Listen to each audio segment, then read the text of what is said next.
बालिकाओं ने तिलक व आरती कर जोरदार स्वागत किया तथा स्वामी जी के सम्मान में गायत्री मंत्र का पाठ किया। मंच पर गणमान्य व्यक्तियों द्वारा दीप प्रज्वलन किया गया और स्वामी जी को पगड़ी व फूल माला पहनाकर आशीर्वाद प्राप्त किया। तदुपरांत युग पुरोधा स्वामी रामदेव जी ने अपने उद्बोधन में कहा, दोपहर की इस चिलचिलाती धूप में इतनी बड़ी संख्या में इतनी श्रद्धा के साथ आप सभी भाई बहन आए हैं। बांगरमऊ के सभी भाई बहनों को, युवक युवतियों को, सभी श्रद्धामयी माताओं को और पिता स्वरूप सब बुजुर्गों को मैं अपनी ओर से हृदय से आपको बहुत बहुत प्रणाम करता हूं, क्योंकि आप मुझसे ज्यादा तप कर रहे हैं। आप गर्मी में बैठे हैं, मेरे लिए इन्होंने थोड़ा ऊपर हल्का सा इंतजाम कर रखा, इसलिए आपका तप ज्यादा है। आपसे बहुत छोटी छोटी बातें जिनका बहुत बड़ा अर्थ है इस देश के लिए, वो करना चाहता हूं।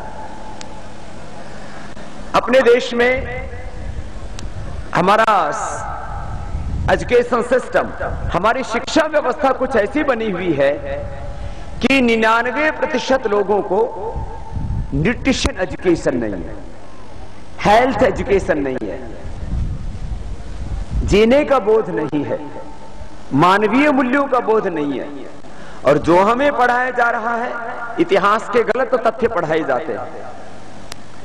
अर्थव्यवस्था का तो 121 करोड़ के भारत में मुश्किल से 121 आदमी होंगे जिसको अर्थशास्त्र का बोध हो।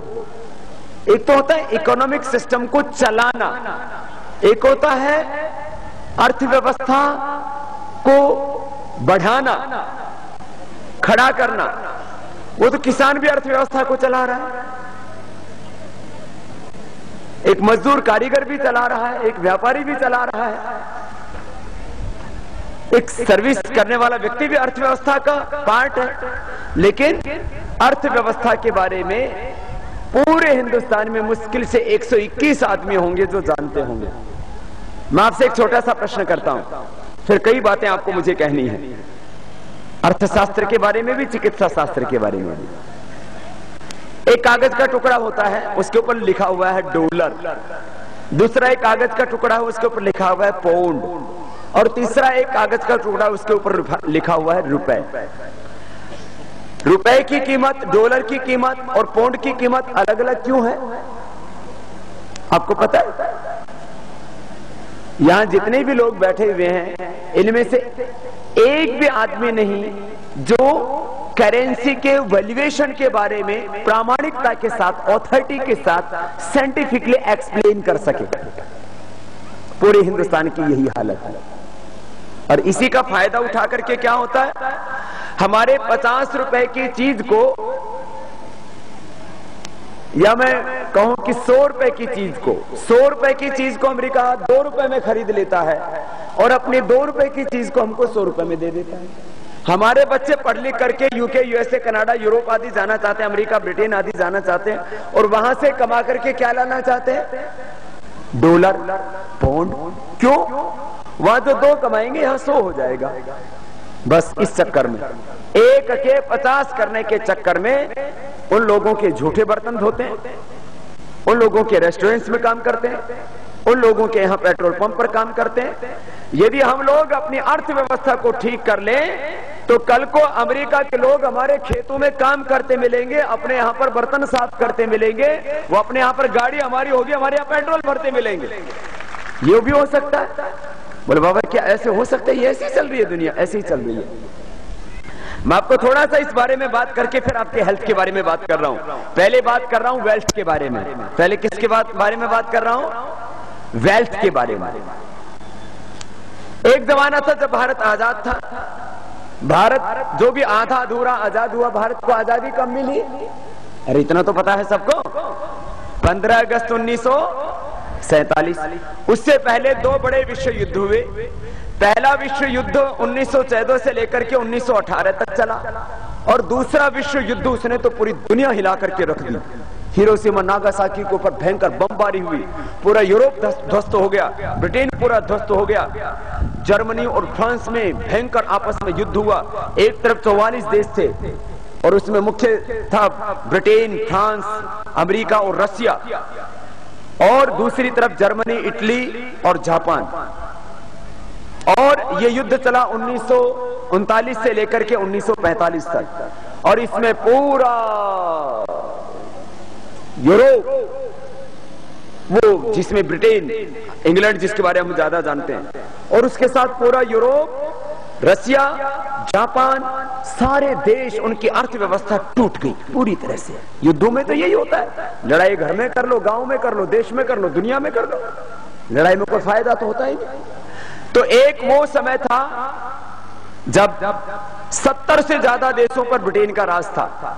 ये 15 अगस्त 1947 से पहले की बात कर रहा हूं। 70 से ज्यादा देशों पर जिस ब्रिटेन का राज था, वो दुनिया में सबसे बड़ी अर्थव्यवस्था उसकी थी। अब ब्रिटेन पूरी तरह ध्वस्त हो गया, पूरा यूरोप पूरी तरह से ध्वस्त हो गया, तो सब अमेरिका के पास गए कि अब हमको बचाओ। ये मैं आपको इसलिए बता रहा हूं, हम लोग जो आज ये रुपए, ये डॉलर, ये पौंड, आपने सुना होगा प्रधानमंत्री ने जाकर के अभी यूएन के अंदर भाषण दिया कि IMF पक्षपात पूर्ण अर्थव्यवस्था का संचालन कर रहा है। आपने फिर उसी के 2 दिन के बाद में वित्त मंत्री का भाषण सुना होगा, उसमें प्रणब मुखर्जी कहते हैं कि पूरी दुनिया में अभी करेंसी वार चल रहा है, और ये सच है। पूरी दुनिया एक आर्थिक मंदी के दौर से, पूरी दुनिया एक आर्थिक युद्ध के दौर से, पूरी दुनिया एक करेंसी इकोनॉमी, करेंसी को बोलते हैं मुद्रा, इकोनॉमी को बोलते हैं अर्थव्यवस्था, पूरी दुनिया अर्थव्यवस्था और मुद्रा के एक युद्ध से गुजर रही है। और इसमें यदि आज हम संभल गए, तो मैं 2 बातें पूरी करके तीसरी बात पर आऊंगा। जरा ये गंभीर बात है, इसको पहले सुन लो, फिर हल्की फुल्की बात आपके काम की और कहूंगा। देखिए, इस गंभीर बात में इस देश की वर्तमान समस्याओं का समाधान है और एक नए भारत का निर्माण छिपा हुआ है। यदि आपने इस छोटी सी बात को समझ लिया, तो हिंदुस्तान को हम अपने हाथों से इतने ऊंचाई तक उठा पाएंगे कि एक तरफ भारत होगा और एक तरफ पूरी दुनिया, और इसमें भारत ताकतवर होगा और पूरी दुनिया बोनी पड़ जाएगी। ये इतनी बड़ी बात मैं आपसे कह रहा हूं। प्रथम विश्व युद्ध से द्वितीय विश्व युद्ध तक यूरोप पूरी दुनिया में राज करता था। 70 से ज्यादा देशों में तो अकेले ब्रिटेन का ही साम्राज्य था, और ये लुटेरे देश थे एक तरह से यूरोप के। ये पूरी दुनिया को लूट लूट के खा रहे थे, अपने आप को मजबूत बना रहे थे। द्वितीय विश्व युद्ध के बाद जब टूट गए, तो अमेरिका के पास में गए, और जुलाई में 1944 में, जबकि युद्ध समाप्त होने के कागार पर था, ये इकट्ठा हो गए। अमेरिका के पास में गए कि हमें बचाओ। अमेरिका का मैं बचा तो सकता हूं तुमको, वो सबसे ज्यादा मजबूत राष्ट्र के रूप में खड़ा हो चुका था। युद्ध में उसका ज्यादा नुकसान नहीं हुआ, तो उसने कुछ सैनिक भेजे थे, और थोड़ा जब उसका नुकसान हुआ 1-2 शहरों का, तो उसने जापान के हिरोशिमा नागासाकी को बम फेंके।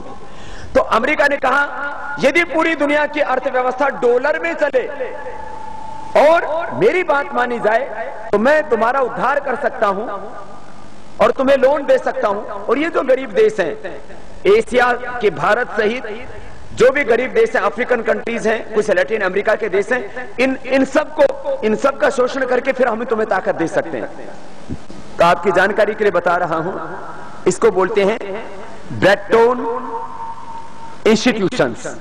एक शहर है ये, न्यू हैम्पशायर, ये अमेरिका का। वहां पर 3 सप्ताह तक एक बैठक चली, और ये मैं इसलिए इस बात को बता रहा हूं, आम लोगों को इन बातों का पता नहीं है, और पूरा देश ऐसे लुटा जा रहा है।